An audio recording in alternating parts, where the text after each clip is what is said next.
High guys, welcome back to our channel. இன்னைக்கு இந்த வீடியோவில் நம்ம அதை பற்றி பார்க்க போகிறோம் அப்படின்னா, நம்ம நருட்டோ சீரிஸில் இருக்கக்கூடிய ஒவ்வொரு கேரக்டர்ஸுக்குமே பார்த்தீங்கன்னா ஒவ்வொரு வீக்னஸ் இருக்கும். பெரிய பெரிய வீக்னஸ் தான் இருக்கணும் அப்படின்லாம் அவசியம் இல்லை. இன்ஃபேக்ட் இந்த வீக்னஸ்னால பார்த்தீங்கன்னா அவங்களுக்கு எந்த ஒரு பிரச்சனையும் வரப்போகிறது கிடையாது. பட் இருந்தாலுமே அது அவங்களுக்கு ஒரு வீக்னஸ் தான். இதை நான் உங்களுக்கு எப்படி சொல்கிறது, ஃபார் எக்ஸாம்பிளுக்கு நம்ம இருசன் சருட்டோபி எடுத்துப்போம். இருசன் சருட்டோபி எங்கே இருக்கும்போது பயங்கர பவர்ஃபுல்லாக இருந்திருப்பாரு. பட் அதுவே அவருக்கு வயசானதுக்கப்புறம் கொஞ்சம் வீக்காக இருக்கிற மாதிரி தான் காமிச்சிருப்பாங்க. ஸோ நம்ம இருசன் சருட்டோபிக்கு ஒரு வகையில் இந்த ஏஜுமே பார்த்தீங்கன்னா ஒரு வீக்னஸ் அமைஞ்சிருக்கு. இதே மாதிரி இன்னொரு ஒரு வீக்னஸ் சொல்லணும்னா நம்ம மாதராவை எடுத்துக்கோங்க. மாதராவுக்குலாம் பார்த்தீங்கன்னா பிளாட்டே ஒரு வீக்னஸ் தான். ஏன்னா ஃபோர்த் கிரேட் நிஞ்சா வரப்பலாம் நம்ம மாதரா பயங்கர பவர்ஃபுல்லாக இருந்திருப்பான். பட் அவங்க சாகணும் அப்படின்றதுனால மொக்கையா போட்டு தள்ளியிருப்பாங்க. ஸோ இந்த மாதிரி ஒவ்வொரு கேரக்டர்ஸுக்குமே பார்த்தீங்கன்னா ஒவ்வொரு வீக்னஸ் இருக்கும். ஆனால் இதில் இருக்கக்கூடிய ஒரு சில வீக்னஸ் பார்த்தீங்கன்னா அவங்களுக்கு பெருசாக எந்த ஒரு பாதிப்பையுமே ஏற்படுத்தாது. ஒரு சில ஃபன்னான வீக்னஸையுமே நான் அந்த லிஸ்ட்டில் ஆட் பண்ணியிருப்பேன். ஆக்சுவலாக நான் போடல, ஆல்ரெடி பார்த்தீங்கன்னா இந்த சிபிஆர் கேம் ரன்ட் மாதிரியான வெப்சைட்ஸ் இருக்குல்ல, அதில் ஆல்ரெடி போட்டிருந்தாங்க. பட் அதில் இருக்கக்கூடிய ஒரு 20 கேரக்டர்ஸை நான் செலக்ட் பண்ணி இந்த வீடியோவில் போட்டிருக்கேன். இன்னும் நீங்கள் அதிகமாக தெரிஞ்சுக்க ஆசைப்பட்டா நீங்கள் அந்த வெப்சைட்டை போயிட்டு செக் பண்ணி பாருங்க. சரி, ஓகே, ரைட் கைஸ், இந்த வீடியோ எப்படி இருக்கும் அப்படின்றது உங்களுக்கு ஓரளவுக்கு புரிஞ்சிருக்கும்னு நினைக்கிறேன். ஸோ இப்போ அதனால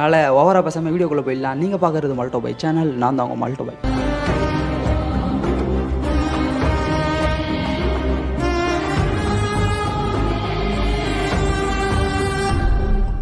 இந்த லிஸ்ட்டில் 20வது பிளேஸில் இருக்கிறது யாருன்னா நம்ம காப்பி நிஞ்சா கக்காஷி தான். கக்காஷியோட வீக்னஸ் என்ன சொல்கிறாங்கன்னா, நம்ம ஜெரையாவோட நாவல்ஸ் இருக்குல்ல, அந்த நாவல்ஸ்லேருந்து யாராச்சும் ஸ்பாய்லரை போட்டால் அவருக்கு காண்டாயிடுவாருன்னு இல்லை, அந்த ஸ்பாய்லர்ஸை கேட்கக்கூடாது அப்படின்றதுனால நம்ம கக்காஷி பார்த்தீங்கன்னா அந்த இடத்த விட்டே ஓடுவார். இதனால் நம்ம கக்காஷிக்கு பெருசாக எந்த ஒரு ஆபத்துமே வரப்போகிறது கிடையாது. பட் இருந்தாலுமே இது ஒரு வீக்னஸ் தான். ரைட்டு, இப்போ ஓரளவுக்கு உங்களுக்கு இந்த வீடியோட கான்செப்ட் என்னன்றது புரிஞ்சிருக்கும். இதுக்கடுத்து 19th பிளேஸில் இருக்கிறது நம்ம ஜெரையாவோட வீக்னஸ் என்ன அப்படின்றது நான் சொல்லி தான் உங்களுக்கு தெரியணும்னு சொல்லிட்டு இல்லை, எல்லாருக்குமே ஆல்ரெடி தெரிஞ்சிருக்கும். கேர்ள்ஸ் தான். அடிக்கடி நாவல்ஸ் எழுதுறேன்னு சொல்லிட்டு கேர்ள்ஸை பற்றி ரிசர்ச் பண்ண போயிடுவார். ஆக்சுவலாக நம்ம ஜெரையா நாவல்ஸ் எழுதெல்லாம் ரிசர்ச்சுக்கு போக மாட்டார், அதை சமாளிக்கணும் இல்லையா. ஸோ அதனால தான் பார்த்தீங்கன்னா இந்த ஒரு வார்த்தையை உள்ள சேர்த்துப்பார். பேசிக்காகவே நம்ம ஜெரையாவுக்கு கேர்ள்ஸ்னா வீக்னஸ் தான். ஸோ அதை தெரிஞ்சுக்கொண்டு நம்ம கிசேமாவும் இட்டாச்சு என்ன பண்ணுவாங்கன்னா ஒரு பொண்ணு அமைச்சு வைப்பாங்க. ஐ மீன் நருட்டோவை கேப்சர் பண்ண வருவாங்கல்ல. ஸோ அந்த சம்பவத்தை சொல்கிறேன். ஒரு கேர்ளை வச்சு நம்ம ஜெரையாவை டைவர்ட் பண்ணுற மாதிரி டைவர்ட் பண்ணி நருட்டோவை கேப்சர் பண்ணலாம் அப்படின்னு சொல்லிட்டு அங்கே போவாங்க. பட் நம்ம ஜெரையா பார்த்தீங்கன்னா அதையுமே கண்டுபிடிச்சி நருட்டோ கிட்ட வந்துருவார். இது மட்டும் இல்லாமல் நம்ம நருட்டோவே பார்த்தீங்கன்னா ஒரு வாட்டி செக்ஸி ஜாகுலோன் சுட்டு போடுவான். ஸோ அதை பார்த்து நம்ம ஜெரையாவுக்கு பார்த்தீங்கன்னா வெக்கம் வந்துவிடும். அந்த சீனை நீங்களே பார்த்துருப்பீங்க. ஸோ நம்ம ஜெரையாவுக்கு பார்த்தீங்கன்னா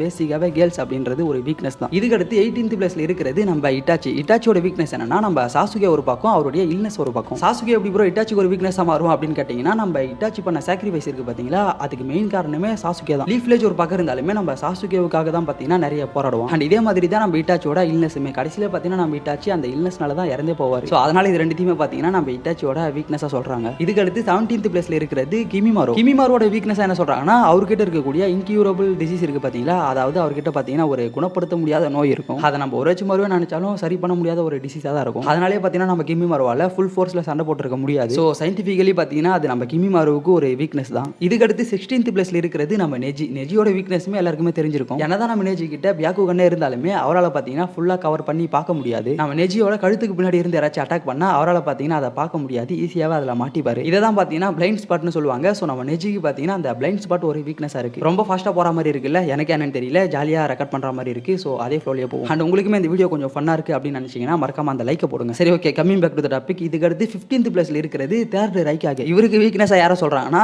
இவர் தான் பிச்சைக்காரனுக்கு செக்யூரிட்டி பிச்சைக்காரன்ற மாதிரி நம்ம தேர்ட் ரைக்காகேவுக்கு வீக்னஸ் அவரே தான் அப்படின்ற மாதிரி சொல்கிறாங்க. இதுக்கு ரீசன் என்னன்னா, நம்ம தேர்ட் ரைக்காகேவை ஃபிசிக்கலாக டேமேஜ் பண்ணுறது அப்படின்றது ரொம்பவே கஷ்டம். பிகாஸ் அவருடைய ஸ்டாமினா அண்ட் அவருடைய ஸ்கின் பார்த்தீங்கன்னா பயங்கர ஸ்ட்ராங்காக இருக்கும். ஸோ நார்மலாக இவர் அடிச்சு டேமேஜ் பண்ணி அவர் உடம்புல ஓட்ட போகிறதுலாம் ரொம்பவே கஷ்டம். பட் அவர் யாரையாச்சும் அட்டாக் பண்ண வருவார் பார்த்தீங்களா, அப்போ அவருடைய அட்டாக்கை அவருக்கே திருப்பி விட்டீங்கன்னா அவர் டிஃபீட் ஆயிடுவார். இதை நீங்கள் 4th கிரேட் நிஞ்சா வரப்பவே தெளிவாக பார்த்துருக்கலாம். ஸோ நம்ம தேர்ட் ரைக்காகோட வீக்னஸ் அவர் தான். இதுக்கடுத்து 14th பிளேஸ்ல இருக்கிறது சசோரியோட ஒரு பெரிய வீக்னஸ் என்னன்னா அவருடைய ஆர்ட் தான். சசோரியோட பாடியை பார்த்தாலே தெரியும், ஃபுல் அண்ட் ஃபுல் ஒரு பப்பட் மாதிரி தான் இருப்பாரு. ஸோ அவருடைய கை கால் ஏதாச்சும் உடஞ்சி போனாலுமே வேற ஒரு கை காலை அவரால் ஃபிட் பண்ணிக்க முடியும். பட் நம்ம சசோரியோட ஆர்ட் அந்த மாதிரி கிடையாது. ஒன்ஸ் நீங்க அதை அடிச்சு டேமேஜ் பண்ணீங்கன்னா அவ்வளோதான், அவர் இறந்து போயிடுவார். இது நீங்க அதை நம்ம சசோரி பார்த்தீங்கன்னா ஓப்பன்லேயே வச்சிருப்பாரு, கொஞ்சம் மறைச்சியாச்சும் வச்சிருக்கலாம். ஐ மீன் இவ்வளோ டெக்னிக்காக யோசிச்சு நம்ம சசோரி பார்த்தீங்கன்னா இதில் லைட்டாக கோட்டை விட்டுருப்பாரு. ஸோ இதுவே பார்த்தீங்கன்னா அவருக்கு பிற்காலத்தில் ஒரு வீக்னஸ் அமைஞ்சிருக்கும். இதுக்கடுத்து இந்த லிஸ்ட்டில் 13th பிளேஸ்ல இருக்கிறது கிசாமே. இவருடைய வீக்னஸ் யாரை சொல்றாங்கன்னா, நம்ம மைட் கை இருக்காருல்ல, மைட் கை தான் பார்த்தீங்கன்னா கிசாமேவுக்கு ஒரு வீக்னஸ் அப்படின்ற மாதிரி சொல்றாங்க. அதுக்கு ரீசன் என்னன்னா, நம்ம கிசாமே மைட் கை கிட்ட வாங்காத அடியே கிடையாது.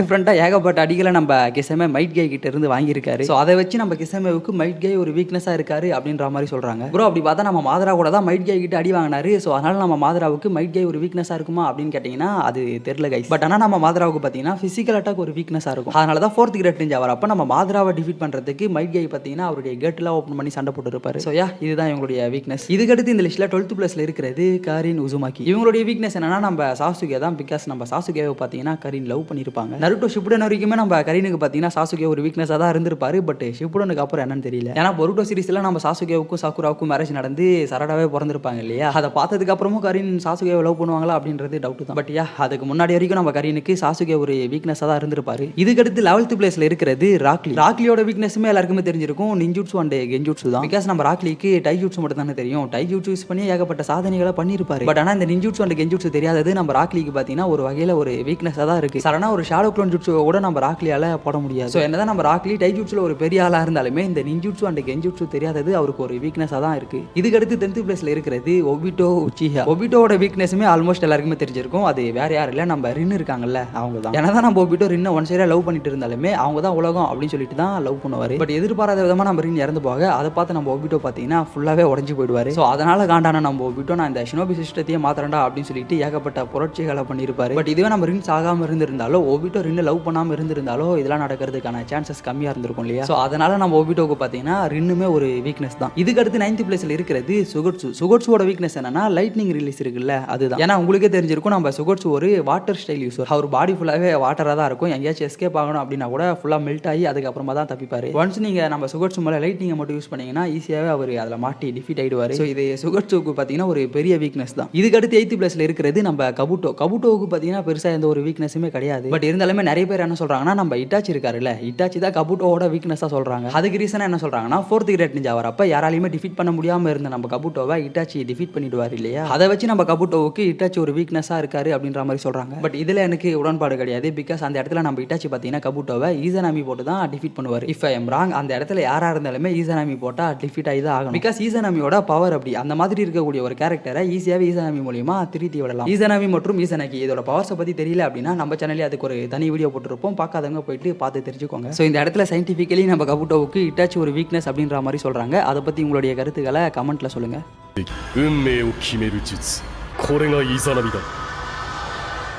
இதுக்கடுத்து 7th பிளேஸ்ல இருக்கிறது ஒரோச்சுமாரு. ஆக்சுவலாக நம்ம ஒரோச்சுமாருக்கு பார்த்தீங்கன்னா 2 வீக்னஸ் இருக்கு. ஃபர்ஸ்ட் ஒன் கெஞ்சுட்சு. நிறைய இடத்துல நம்ம ஒரோச்சுமாரு பார்த்தீங்கன்னா இந்த கெஞ்சுட்சுல மாட்டிக்கொண்டு பயங்கரமா அடி வாங்கியிருப்பாரு. எல்லாருக்குமே கெஞ்சுட்சு ஒரு வீக்னஸாக தான் இருக்கும். பட் நம்ம ஒரோச்சுமாருக்கு பார்த்தீங்கன்னா ஒரு படி மேலே இருக்கும். அண்ட் இதே மாதிரி இவரோட இன்னொரு வீக்னஸ் என்னன்னா அவரோட ஆட்டிடியூடு தான். ஆட்டிடியூட்னு சொல்றதை விட அவருடைய தலைகணம் ஆணவம் அப்படின்னு சொல்லலாம். ஏன்னா ஏகப்பட்ட இடங்களில் பார்த்தீங்கன்னா நம்ம ஒரோச்சுமாரு நான் தான் பவர்ஃபுல், என் நடிக்கிறதுக்கு யாருமே கிடையாது அப்படின்னு சொல்லிட்டு பயங்கரமா சண்டை போட்டு இருக்காரு. ஆக்சுவலாக நம்ம ஒரோச்சுமாரு பவர்ஃபுல் தான். பட் நான் ஈஸியாக ஒருத்தனை அடிச்சு போட்டுருவேன் அப்படின்னு சொல்லிட்டு நினைக்கிறதுனால நம்ம ஒரோச்சுமாரு பார்த்தீங்கன்னா ஏகப்பட்ட இடங்கள்ல அடி வாங்கியிருக்காரு. ஃபார் எக்ஸாம்பிளுக்கு நம்ம இட்டாச்சி சாசுகே ஜெரையாவெல்லாம் எடுத்துக்கலாம். ஈஸியாகவே பார்த்தீங்கன்னா இவங்க கிட்ட எல்லாம் டிஃபீட் ஆயிருப்பாரு. ஸோ அதுக்கெல்லாம் காரணம் நம்ம ஒரோச்சுமாரு கிட்ட இருக்கக்கூடிய அந்த அரகன்ஸ் தான். ஸோ அது பார்த்தீங்கன்னா அவருக்கு ஒரு வீக்னஸாக இருக்கு. இதுக்கடுத்து 6வது இடத்துல இருக்கிறது ககுயா ஒட்சுட்சுகி. இவங்களுடைய வீக்னஸை நீங்க 4th கிரேட் நிஞ்சா வரப்ப பார்த்துருக்கலாம். செக்ஸி ஷேடோ க்ளோன் ஜுட்சு தான். நம்ம நருட்டோ இந்த ஒரு ஜுட்சு யூஸ் பண்ணி ககுயாவை பார்த்தீங்கன்னா கொஞ்ச நேரத்துக்கு டைவர்ட் பண்ணுவாரு. அண்ட் இவங்களுமே பார்த்தீங்கன்னா ஒரு வகையில் அரகண்டா தான் இருப்பாங்க. எல்லா ஜுட்சுமே எனக்கு தெரியும், யாராலையுமே என்ன டிஃபீட் பண்ண முடியாது அப்படின்ற மாதிரி தான் இருப்பாங்க. பட் சடனா நம்ம நருட்டோவோட அந்த ஜுட்சுவை பார்க்கும்போது ஷாக் ஆயிடுவாங்க. அதனால அது நம்ம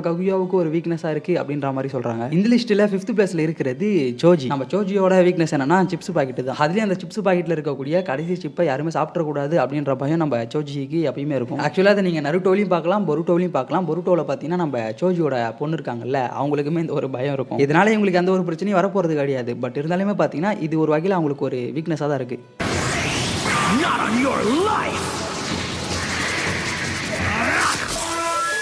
இந்த லிஸ்ட்டில் 4th பிளேஸ்ல இருக்கிறது மைட் கை. மைட் கையோட வீக்னஸ் என்னன்னா சீல டிராவல் பண்றது நம்ம மைட் கைக்கு ஒத்துக்காது. நிறைய பேருக்கு இந்த சீ சிக்னஸ் இருக்கும் பாத்தீங்களா. ஸோ அது பார்த்தீங்கன்னா நம்ம மைட் கைக்குமே இருக்கும். நருட்டோ சீரிஸ்லேயே இதை தெளிவாக காமிச்சிருப்பாங்க. நம்ம மைட் கை சீல டிராவல் பண்ணும்போது ஒரு மாதிரி அப்படியே கொலாப்ஸ் ஆயிடுவார். இது மட்டும் இல்லாமல் நம்ம மைட் கை பார்த்தீங்கன்னா நிறைய பேர் டக்கு டக்குன்னு மறந்து போயிடுவார்.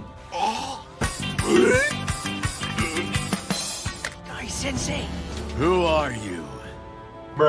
இதுக்கடுத்து 3rd பிளேஸ்ல இருக்கிறது நம்ம இனட்டா. இனட்டாவோட வீக்னஸ் எல்லாருக்குமே தெரிஞ்சிருக்கும். ஒன் அண்ட் ஒன்லி நம்ம நருட்டோ தான். இனட்டா குழந்தையா இருக்கும் போதே நருட்டோவை லவ் பண்ண ஸ்டார்ட் பண்ணியிருப்பாங்க. ஸோ அப்போதுலேருந்தே பார்த்தீங்கன்னா நம்ம நருட்டோவுக்கு ஏதாச்சும் ஒரு பிரச்சனைனா இனட்டா அங்கே குரல் கொடுப்பாங்க. குரல் கொடுக்கவில்லை அப்படின்னாலுமே அதை நினைச்சு ஃபீல் பண்ணுவாங்க இல்லையா. அண்ட் எல்லாருமே நம்ம நருட்டோவை பற்றி நெகட்டிவாக பேசும்போது பாசிட்டிவாக பேசுனது நம்ம இனட்டா தானே. பெயின் ஆர்க்கில் பார்த்தீங்கன்னா நம்ம நருட்டோ பெயின் கிட்ட அடி வாங்குறத பார்த்து நான் செத்தாலும் பரவாயில்ல அப்படின்னு சொல்லிட்டு நம்ம இனட்டா பெயின் கிட்ட சண்டைக்கு போயிருப்பாங்க. ஸோ நம்ம நருட்டோவுக்காக இனட்டா பார்த்தீங்கன்னா அவங்களுடைய உயிரை கூட கொடுக்கறதுக்கு தயங்க மாட்டாங்க. அதனால இனட்டாவுக்கு நருட்டோ ஒரு வீக்னஸ் அப்படின்ற மாதிரி சொல்றாங்க.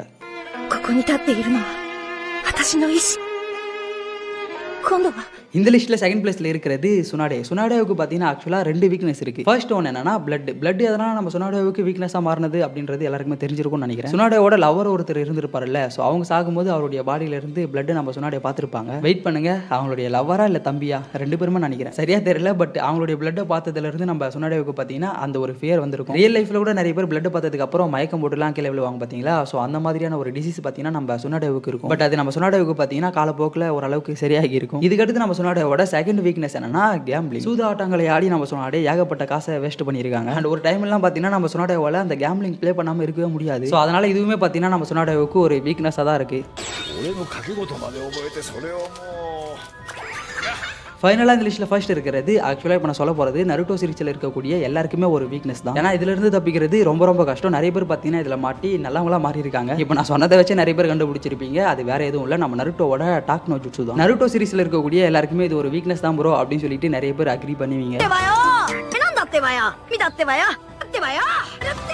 ஸோ கைஸ் நம்ம வீடியோ 2க்கு வந்தாச்சு. இந்த வீடியோ உங்களுக்கு பிடிச்சிருந்தா மறக்காம லைக் பண்ணிட்டு உங்கள் ஃப்ரெண்ட்ஸுக்கு ஷேர் பண்ணுங்க. அண்ட் நான் வீடியோவில் ஏதாச்சும் தப்பாக சொல்லியிருந்தாலும் சொல்ல மிஸ் பண்ணியிருந்தாலும் அதை மறக்காம கீழே கமெண்ட்ஸில் சொல்லுங்க, பார்க்குறவங்க எல்லாருமே தெரிஞ்சுக்கிட்டோம். அண்ட் நான் இதே மாதிரி வேறு யாரை பற்றி பேசணும் எதை பற்றி பேசணும் அப்படின்னு சொல்லிட்டு நீங்கள் நினைக்கிறீங்களோ அதையுமே மறக்காம கீழே கமெண்ட்டில் போடுங்க. கண்டிப்பாக நான் அந்த வீடியோவை போட ட்ரை பண்ணுறேன். அண்ட் இது மட்டும் இல்லாமல் நம்மளோட இன்ஸ்டாகிராம் பேஜ் யாராச்சும் ஃபாலோ பண்ண மாதிரி தான் மறக்காம போயிட்டு ஃபாலோ பண்ணி வச்சுக்கோங்க. அண்ட் நான் இன்னொரு விஷயத்தை சொல்ல மறந்துட்டு பாருங்க, நான் இந்த வீடியோவில் ஏகப்பட்ட ஃபன்னியான வீக்னஸ் எல்லாம் சொல்லியிருப்பேன். ஸோ அதெல்லாம் பார்த்துட்டு ஏன்டா இதெல்லாம் ஒரு வீக்னஸாடா அப்படின்னு சொல்லிட்டு சீரியஸாக எடுத்துக்காம ஃபன்னாக எடுத்துக்கோங்க. சரி ஓகே ரைட் கைஸ், சொல்ல வேண்டியது எல்லாத்தையுமே சொல்லியாச்சு. ஸோ இப்போ கடையை சாத்த வேண்டிய நேரம் வந்து விட்டது. அதனால இதே மாதிரி அடுத்த ஒரு நல்ல வீடியோவில் உங்களை சந்திக்கும் மாதிரி உங்ககிட்ட இருந்து விடைபெறுவது உங்கள் டோபாய் போயிட்டு வரீங்க. நன்றி, வணக்கம்.